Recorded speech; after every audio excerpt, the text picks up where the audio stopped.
millions d'années.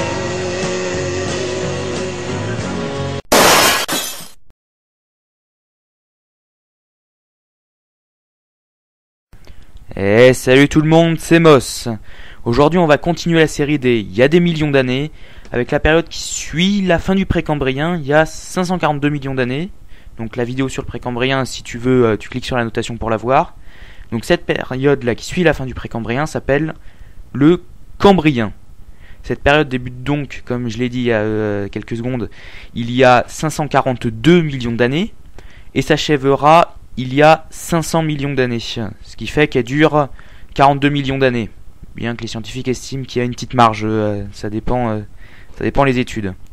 Mine de rien, n'empêche, ça représente pas loin de 240 fois le temps depuis lequel Homo sapiens, l'homme moderne, existe. Hein. Donc faites le calcul, 240 fois 175 000, ça donne déjà un bon chiffre. D'ailleurs, si un d'entre vous veut bien m'apprendre à dessiner, je suis preneur. Enfin, une fille, hein. C'est pas que j'ai des arrière-pensées, non, mais il paraît qu'elle dessine mieux. Le nom du Cambrien, donc, dérive en fait du latin Cambria, qui signifie le Pays de Galles. Si t'es nul en géographie, le Pays de Galles, c'est là. À l'époque, le monde est très différent d'aujourd'hui. Les continents font une sorte de cercle, avec dans l'océan du centre l'Amérique du Nord, l'Europe et un petit bout de l'Asie. Et grâce à mon ami Photoshop, je peux même vous montrer où se trouvent nos futurs continents. Ouais. Je sais pas si j'aurais aimé vivre à côté du pôle Sud. Hein. Réflexion faite, 2014, c'est pas trop mal. Hein. À l'époque, il n'y a pas non plus de plantes terrestres. Hein. L'évolution n'est pas encore assez poussée. Et du coup, ça a deux conséquences. Le CO2, le gaz à effet de serre, là qu'on n'arrête pas de vous parler à la télé, est en quantité 16 fois supérieure à l'actuelle. Donc du coup l'effet de serre est plus important. La température moyenne est de pas loin de 21 degrés. Ça fait 7 de plus comparé à la température moyenne actuelle. Et de deux, la surface des continents c'est caillasse, caillasse, caillasse, à perte de vue. Allez pas chercher, il y a que de ça. C'est peut-être un cours d'eau, mais bon, c'est que de la caillasse. Du coup, comme vous vous en doutez, si vous êtes un être humain normal, il n'y a aucune vie sur les continents. Est-ce que ça veut dire que la vie n'existe pas ? Non, faut juste regarder dans l'eau. Depuis la fin du Précambrien, les Édiacariens dont on a parlé ont dégagé le plancher. Libérons le devant de la Seine. Au large, les animaux c'est surtout des méduses. Mais dans les mers peu profondes qui baignent les côtes, l'évolution s'est hyper accélérée, provoquant ce que l'on appelle l'explosion cambrienne. Perso, je connais deux lieux dans lesquels on peut voir cette diversité, je sais pas comment je pourrais le dire. Il y a déjà celui du Chengjiang, qui date d'il y a 530 millions d'années, et qui se situe dans ce qui deviendra la Chine. Rien que le nom déjà, vous avez même pas besoin de chercher, vous savez que ça se trouve en Chine. On y a trouvé les fossiles d'innombrables animaux, hein, ça avoisine autour des 100 espèces, avec quarantaine de groupes différents. Mais il y en a deux quand même, qui font de ce site une exception. Ils s'appellent Aikoichtis et Myokenminjia. Bonjour les noms imprononçables. Le premier mesure 2 cm et demi, la taille de mon ongle en gros, et son cousin plus fin, long de 2,8 cm. En fait, ils sont les représentants d'un groupe nouveau qui va changer la face du monde pour les millions d'années qui suivront, les vertébrés.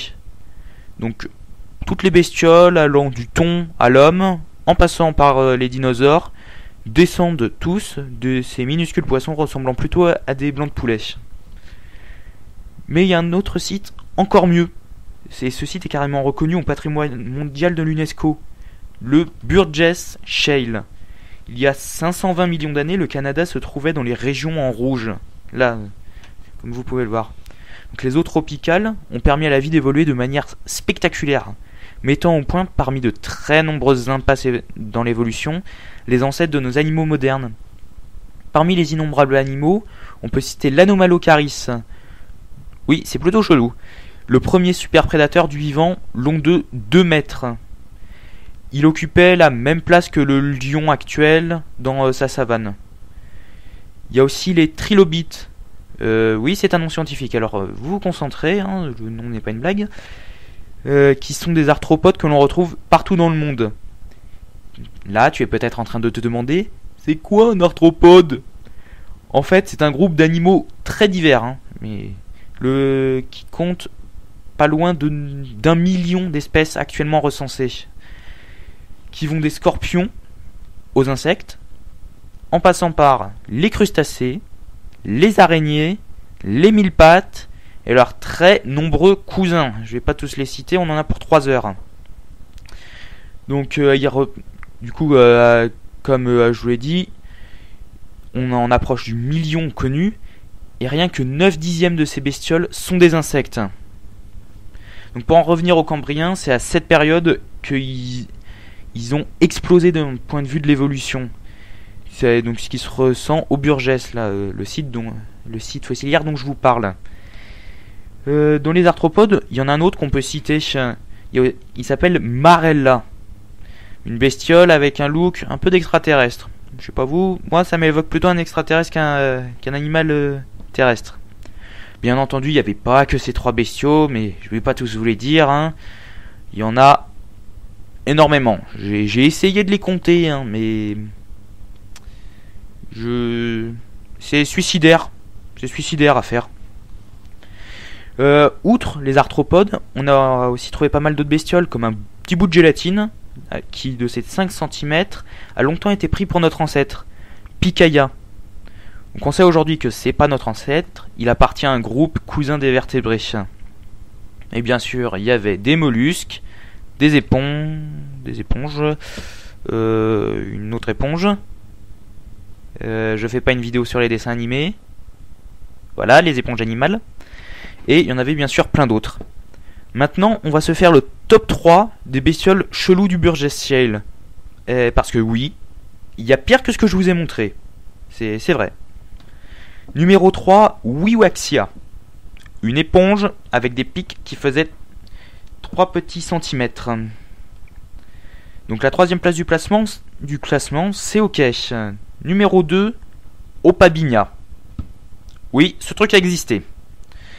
Avec ses 10 cm, il était un prédateur courant, armé de 5 yeux et une trompe avec des dents. Ouh. 2e place, OK. Et maintenant, l'ultime bestiole, celle qui ressemble vraiment à un extraterrestre, Hallucigenia. Le nom n'est pas fait exprès, il s'appelle vraiment comme ça.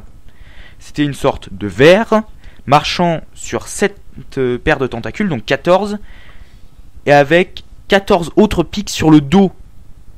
Au départ, les scientifiques pensaient en fait qu'il marchait sur les épines, les tentacules attrapant de la bouffe. Après, on l'a remis en place. Voilà donc un aperçu de tout ce qu'il y avait de plus courant cambrien, avec un classement des 3 bestioles les plus arbies à mon goût. Enfin à mon goût, hein. Après ça dépend de vos goûts.